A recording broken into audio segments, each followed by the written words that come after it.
This is All Rats with Team 4545 League, analyzing the game between Big H and IROC. This was played in Team Event 53 in the third round, and let's take a look.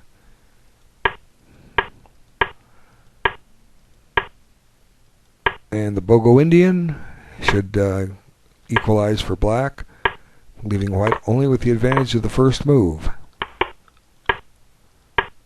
Okay, black's just carefully developing. Nice placing his pawns on the opposite color of his bishop, which is a good strategy. Notice how the white pawns are ending up on the color of his bishop. So that's partially in black's favor, but it's not enough to give one side an advantage. Now we're kind of Benoni style. And black starts preparing the thematic knight a7 so that he can eventually break with b5. Glad to see somebody employing that strategy. Okay. Now knight g5, in a way it's kind of hoping to induce h6, which is just a spontaneous error, just weakens black's king position and drives white where he probably wants to go, e4. But he's also planning f4 at this point. But even if the knight goes to e4, black can probably be okay out of it. Just trade knights and maybe get f5 in and stake his own share of the king side. In similar Benoni positions where the white pawn is on e4, black's two breaks are to play with b5 and then f5. So if you can get f5 in ahead of time, it can't be bad. Okay, so black's going about his business, and yeah, here's white showing his intent was to play f4 and open up some lines, and black just counters on the queen side as he should. And now game kind of takes on a peculiar turn, and I think both sides slightly misplay this position here for a move or two. Okay, I don't think that's sound. I'm not going to analyze it out. I was playing with it just a little bit, and I couldn't see exactly a refutation. Obviously, if queen takes f6, white plays knight takes h7 and regains the exchange, and he's a pawn ahead.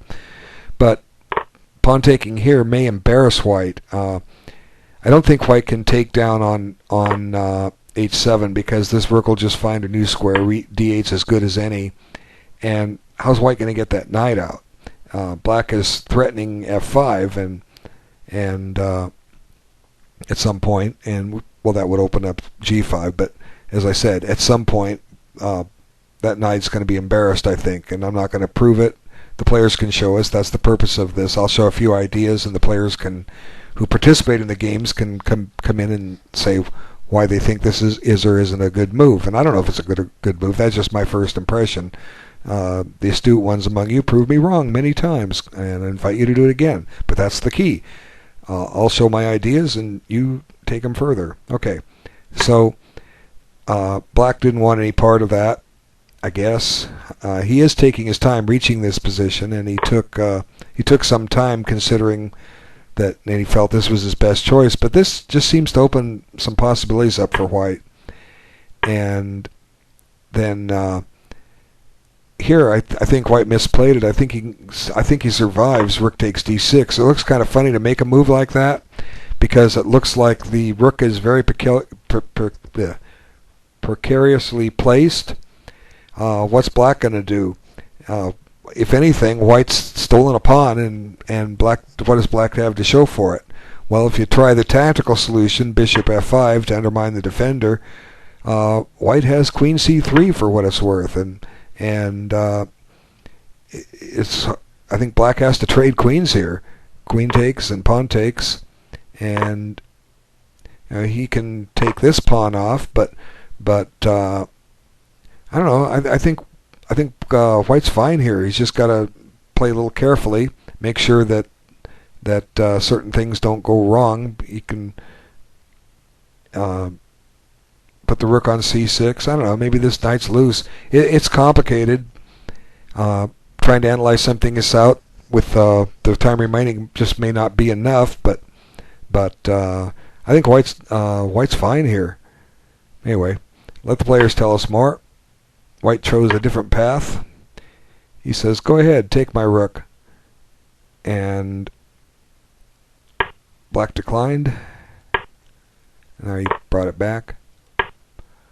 Now an interesting gambit, just to take the pressure off the B file.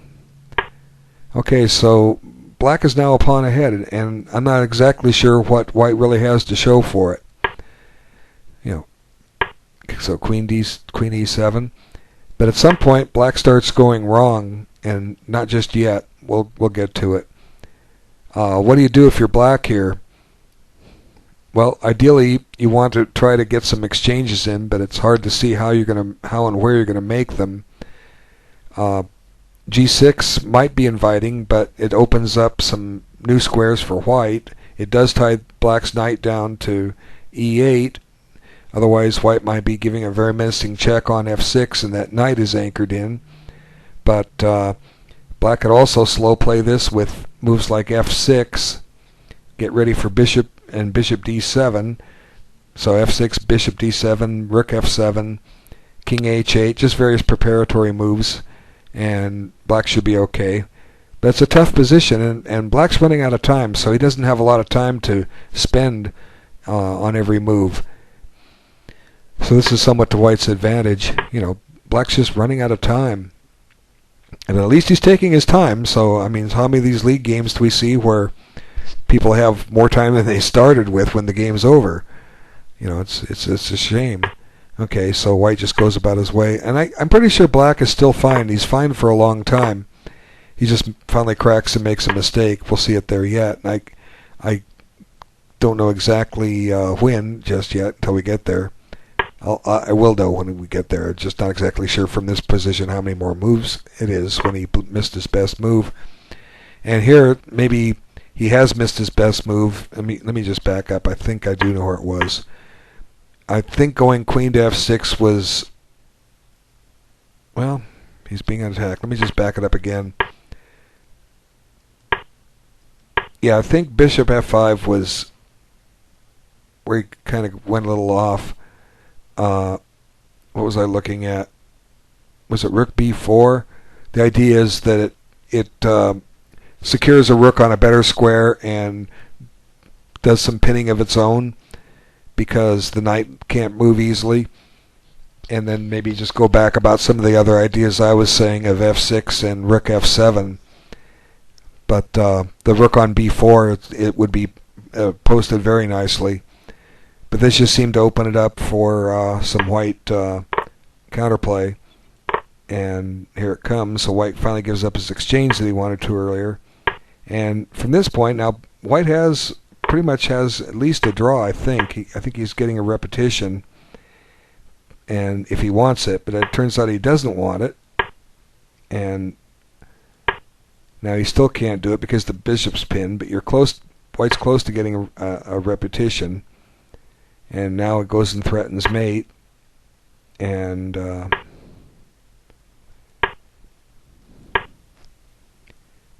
pretty close in here is where black throws the game away. It might be a draw here. I'm trying to remember where he threw it away. Okay. And, oh yeah, that's where he did. Queen f6. Queen f6 just took squares away from white. He's got to play. I'm trying to remember what was it he should have played here. Players can show us, but white's getting ready to sacrifice on g6, and maybe just let him maybe play knight f6, and if he wants to sack down there, let him. And let's see, knight f6. How do you want to take? If you take with the knight, that's curtains. Yeah, it's tough. I know there's a defense, and I'll let the players show it to us, but the game ends kind of nicely now. Black's just in trouble, and I'll come back about this. I've got plenty of time on the duration I want to cover. I'll just show the finish of it, and then we'll go back and try and solve this. So it says go ahead, take the knight. I'll get my rook into play, but that just allows a deadly check, and white comes here with a subtle threat, and black doesn't see it, and then it's mate. But let's just go back to this critical position. We'll talk about it for a moment. I think queen f6 was the critical mistake. How does black survive this? White's got 4 men attacking g6. So how do we survive? Well, what we've got to do is probably run the king. Okay, now I'm not saying king f6 is the right move, but let's just take a look at it. Okay, what does king f6 do? It attacks the knight. Now, what can white do? Well, he can play knight c6 and gain a tempo on the rook, and then the king can't flee to the king side. So maybe that will do it. Okay, where are you going to put the rook? Now, this looks like a mate in 2 to me. Did I analyze it correctly? Yes, I did. Okay, so that king f6 doesn't work. Okay, so let's have a look at some more stuff, trying to help the players out depending on what we do. Like I say, I think queen f6 was wrong, and it just got him in trouble. So, like I say, we got to make some flight squares for the king.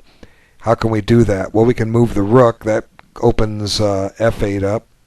We can move the knight. That'll open e8 up if we take back with, well, not necessarily. Okay, knight f6.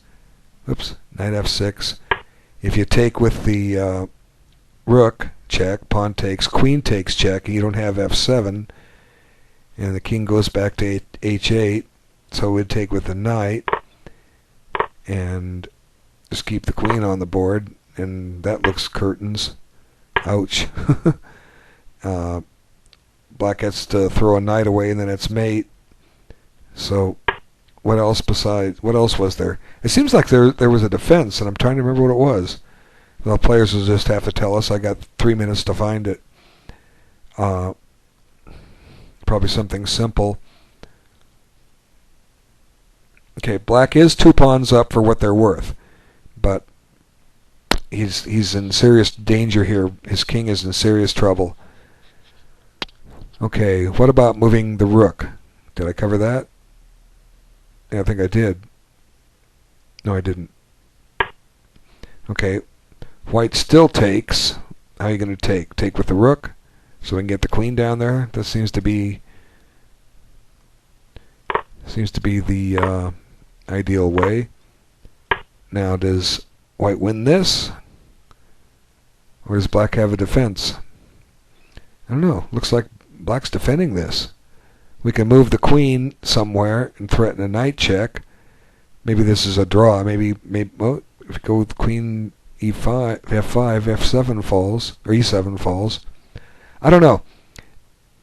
I wish I could see a little quicker on some of these and had time to run through it, but it's with only 2 minutes on your clock and you're trying to defend this position, it's kind of tough. So I won't waste any more time. The players can tell us. Let's just look back a few moves. Where did this all come from? Okay, where it came from was when black allowed h7 to fall, and that happened with bishop f5. So what about pawn f5 instead? Okay, what's the purpose of pawn f5? Well, the purpose is that we're attacking a piece now instead of just